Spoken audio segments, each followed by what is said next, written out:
그래서 여러분들 이 얼굴이 참 중요한 것 같아요. 죽은 사람의 얼굴과 산 사람의 얼굴이 다릅니다. 저는 뭐 신부니까 병자성사를 많이 봐서 여러분들보다는 아마 시신을 100배는 더 많이 봤을 거예요, 시신을. 그런데 참 얼이 나간 거잖아요. 영혼이 나간 거잖아요. 굉장히 편해 보이는 얼굴들도 있고 굉장히 어두운 얼굴들도 있습니다. 굉장히 편한 얼굴들은 살아생전에 내가 보기에는 얼이 건강하고 영이 맑은 사람들이 아닌가 그런 생각을 해봅니다. 그래서 이 얼굴을 통해서 사람은 저 사람의 심리 상태를 알 수 있어요. 얼굴은 그 사람의 내면을 드러내는데 아주 정직합니다. 내면이 맑은 사람들은 외면도 맑게 나옵니다. 뭐 그렇지 못한 경우도 간혹 있긴 있죠. 우리는 언어 습관을 잘 만들어야 합니다. 언어는 곧 우리 내면을 반영할 뿐만 아니라 성품을 나타내기 때문입니다. 제가 말 가지고 먹고 사는 사람이잖아요. 강의 가지고 먹고 사는 사람인데 제가 이렇게 강의를 할 때 어떤 생각을 많이 하느냐 하면은 내 강의를 듣는 분들이 일단 기분이 좋아야 돼. 그래서 긍정적인 말, 그래서 희망적인 말을 많이 단어를 찾아내려고 노력을 해요. 그리고 위로가 되는 말. 그래서 여러분들도 이 말을 하는 연습이 정말로 많이 필요합니다.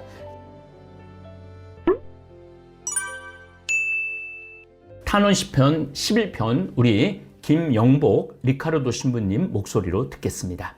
이 시편은 신뢰 시편입니다. 하느님을 신뢰한다라는 시편 내용입니다. 시편 11편. 주님께 다 피신하는데 너희는 어찌 나에게 말하느냐. 새처럼 산으로 도망쳐라. 보라, 악인들이 활을 당기고 화살을 시위에 매겨 마음 바른 이들의 어둠 속에서 쏘려 한다.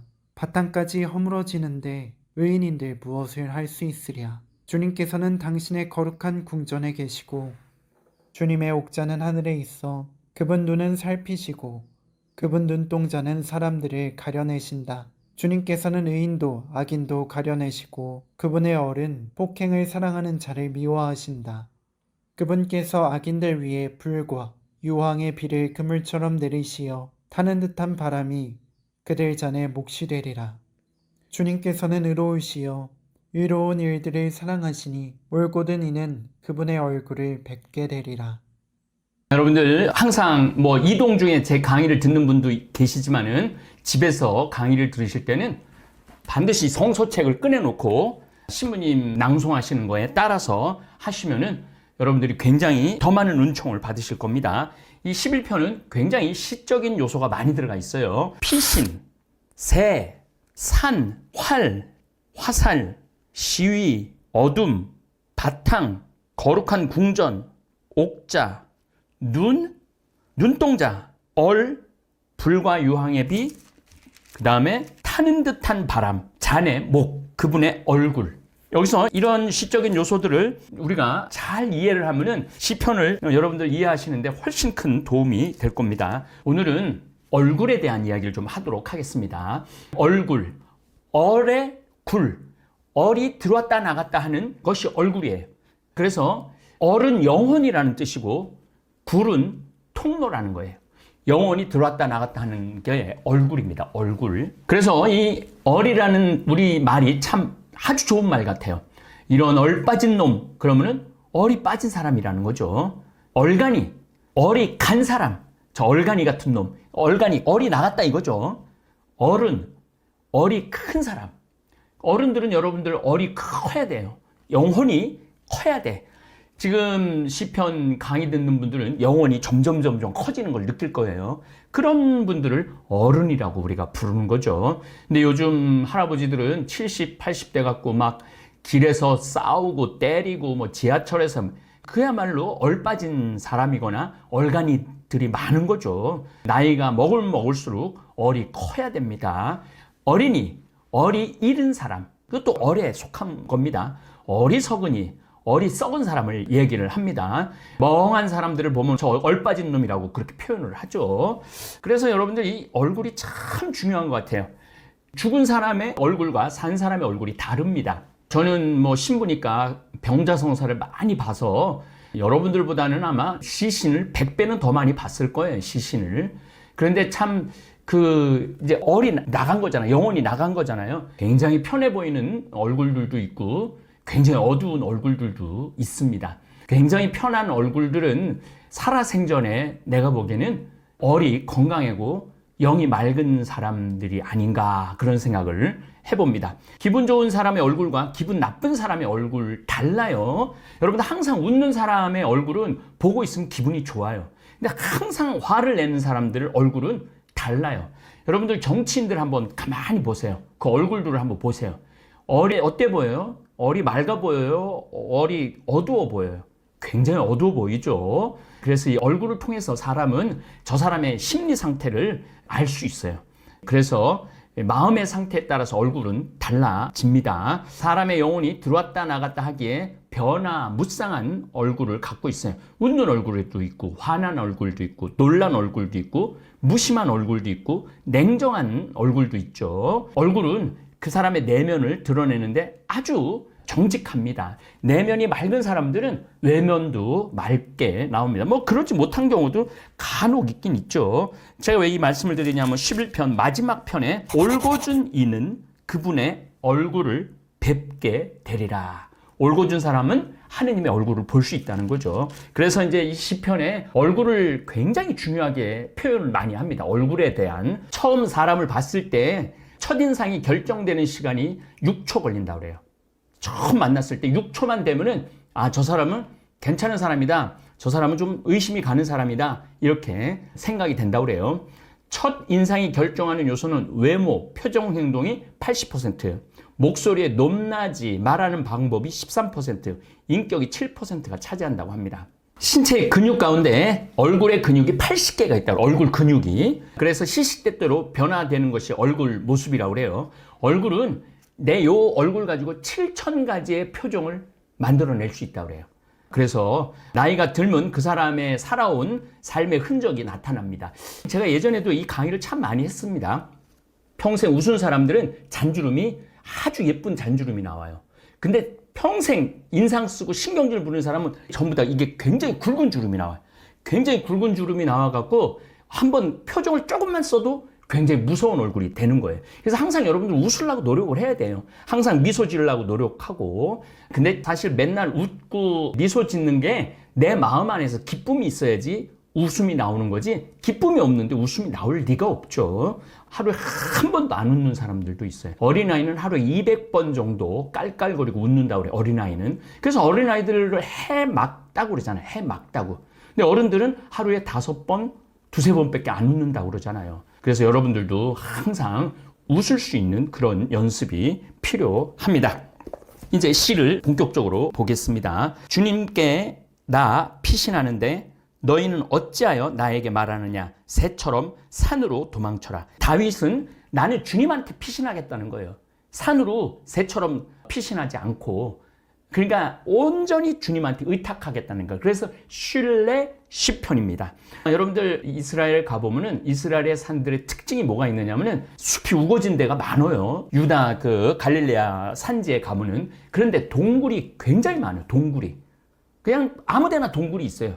이스라엘의 산들이. 그래서 그렇게 피신하라는데 나는 주님한테 피신하겠다, 이런 표현을 쓰는 겁니다. 그리고 맨 마지막에는 나는 하느님의 얼굴을 보고야 말겠다. 내가 올곧기 때문에, 하느님한테 온전히 신뢰하기 때문에 나는 그분의 얼굴을 보고야 말겠다. 그런 표현을 쓰는 겁니다. 보라, 악인들이 활을 당기고 화살을 쉬 위에 매겨 마음 바른 이들을 어둠 속에서 쏘려 한다. 마음 바른 이를 활로 죽이려고 그런다라는 거죠. 바탕까지 허물어지는데, 자, 이 시편 11편은 원수들이 다윗의 시인의 생명을 위협하고 바탕까지 허물어지는 상황에서 친구들이 그에게 도피하라고 그래요. 너 빨리 도피해라. 새처럼 산에 있는 동굴로 도피해라. 하지만은 시인은 나는 하느님만을 굳게 신뢰한다는 거야. 다른 데 도망 안 가겠다는 거야. 아무리 악인들이 나한테 시위를 당겨 활을 쏘려고 해도 나는 움직이지 않겠다는 거죠. 시인은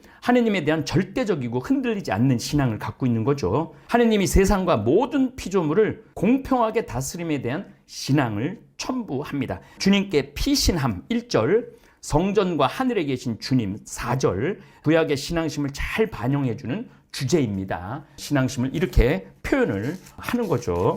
새처럼 산으로 도망쳐라는 절망적인 상황을 나타내는데 이런 표현의 형식이 어디에도 나오냐면 시편 55편 내가 비둘기처럼 날개를 지녔다면 나라가 쉬련마는 이런 얘기를 합니다.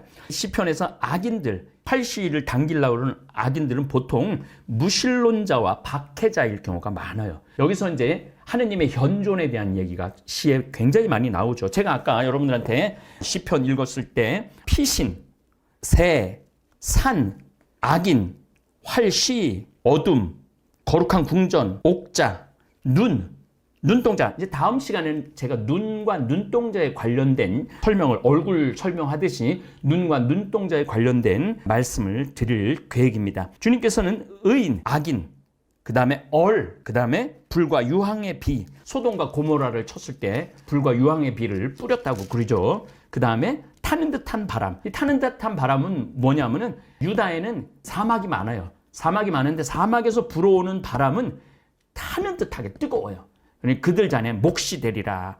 그 아프리카의 사하라 사막의 열기가 남유럽을 2002년인가 1년에 덮쳐갖고 뭐 한 2만 명이 죽은 적이 있어요. 할머니 할아버지들이 에어컨이 없어갖고 더위로 죽은 적이 있죠. 사막의 바람 그 타는 듯한 바람이 그들 잔에 몫이 되리니 주님께서는 의로우셔 의로운 이들을 사랑하시니 올곧은 이는 그분의 얼굴을 뵙게 되리라. 하느님의 얼굴을 우리가 본다는 것은 그걸 지복직관이라고 그래. 지복직관. 베아띠 뚜또 복되다 그런 뜻을 지니고 있습니다.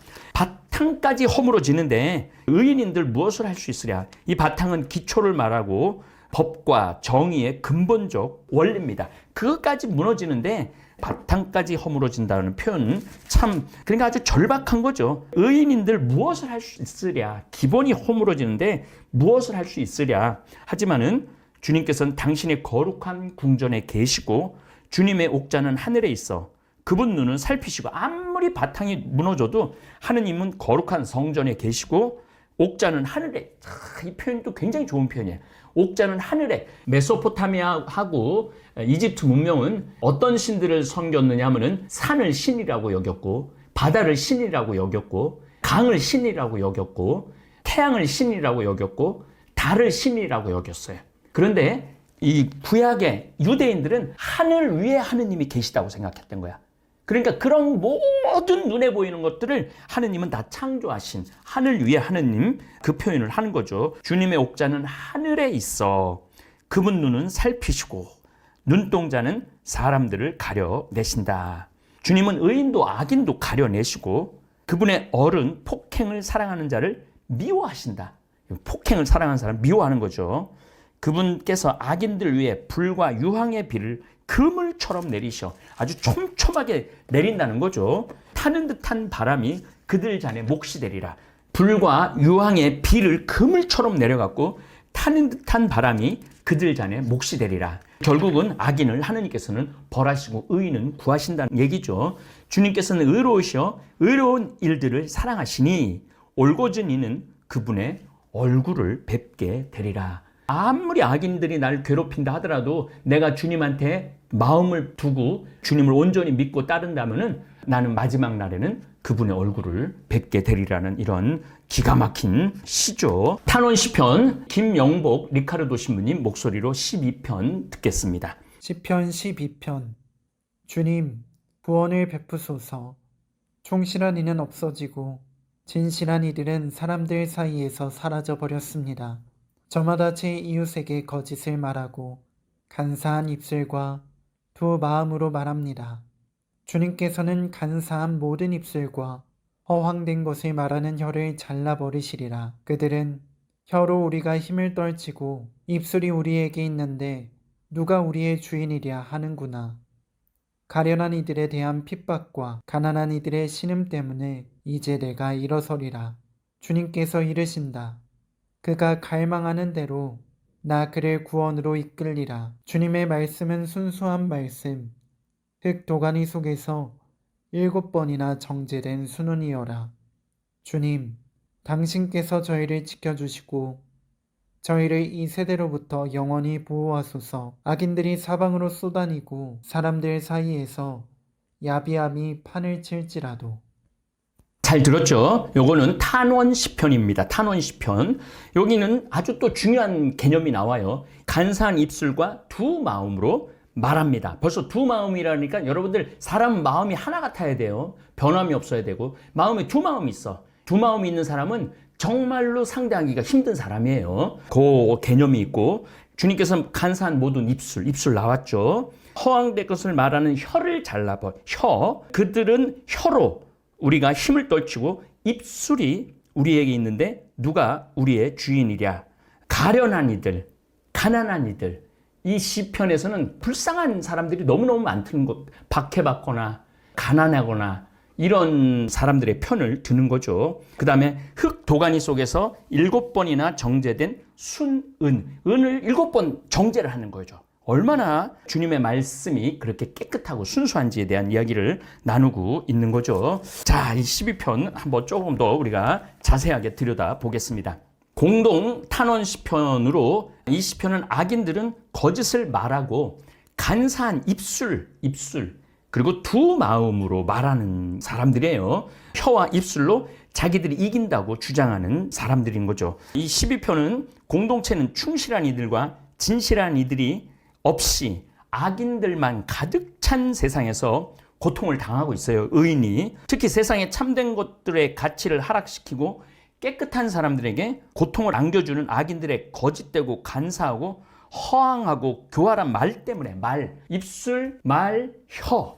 그래서 여러분들 내 입술로 주님을 찬양할 거냐? 입술로 거짓을 말하고 간사하게 음모를 꾸미고 그러느냐? 두 마음을 가지고 이런 것을 표현하고 싶은 거죠. 이 시편의 말의 중요성을 말하고 있죠. 말은 태초부터 아주 중요한 것입니다.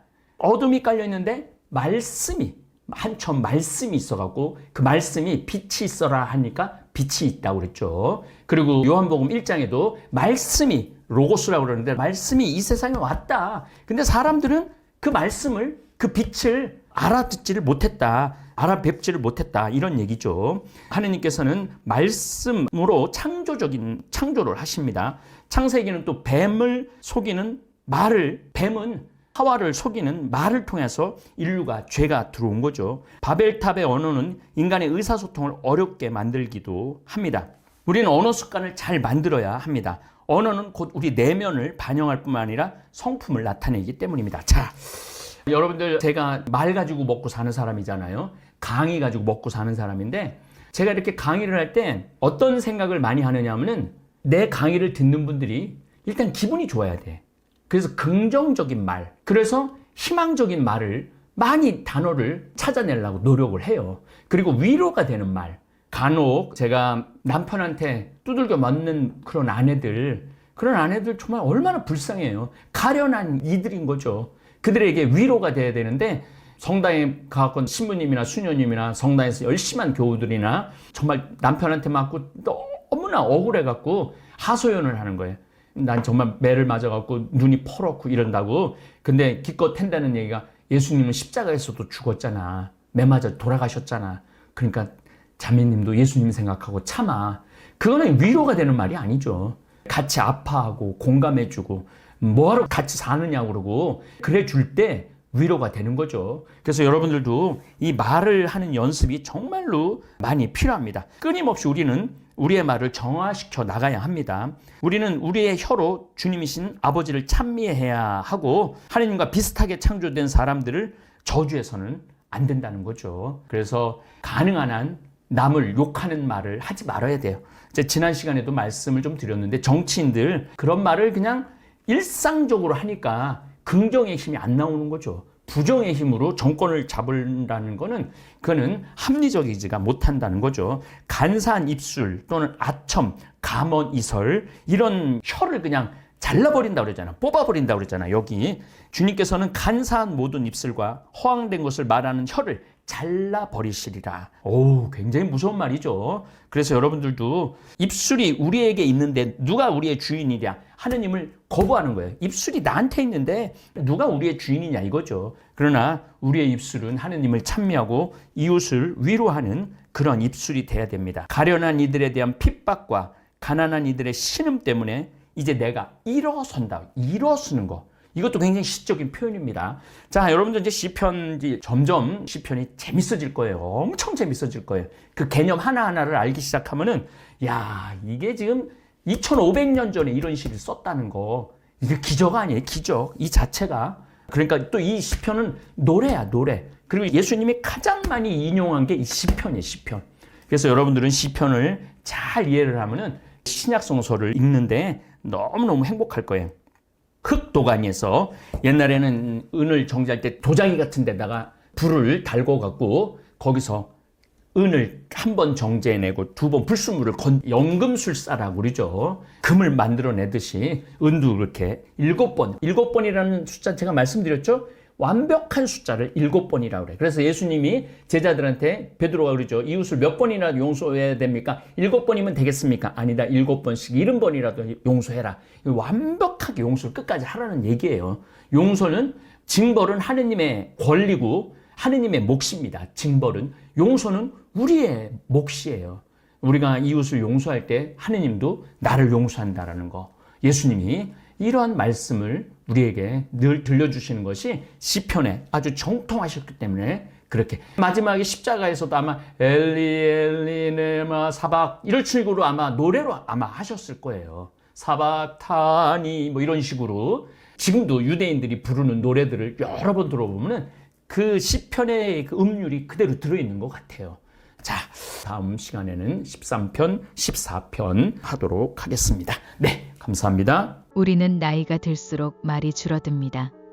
굳이 설명하지 않아도, 굳이 변명하지 않아도 표정 하나, 말투 하나로 우리가 어떤 사람인지, 어떻게 살아왔는지 그냥 다 드러납니다. 누군가는 눈빛에서 따뜻함이 느껴지고 누군가는 말끝에 날카로움이 맴돌기도 합니다. 그건 단지 성격이 아니라 살아온 방식입니다. 그동안 바라본 것, 들어온 것, 그리고 마음에 쌓아둔 것들이 이제는 얼굴이 되고 말이 됩니다. 시편 11편은 이렇게 말합니다. 주님께 피신하였는데 너희는 나에게 도망치라 하는구나.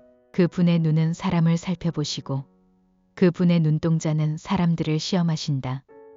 하느님은 지금도 우리의 얼굴을 바라보십니다. 그 얼굴이 누구를 향해 있었는지, 어디를 바라보며 살아왔는지 그 분은 알고 계십니다. 그리고 시편 12편은 말합니다.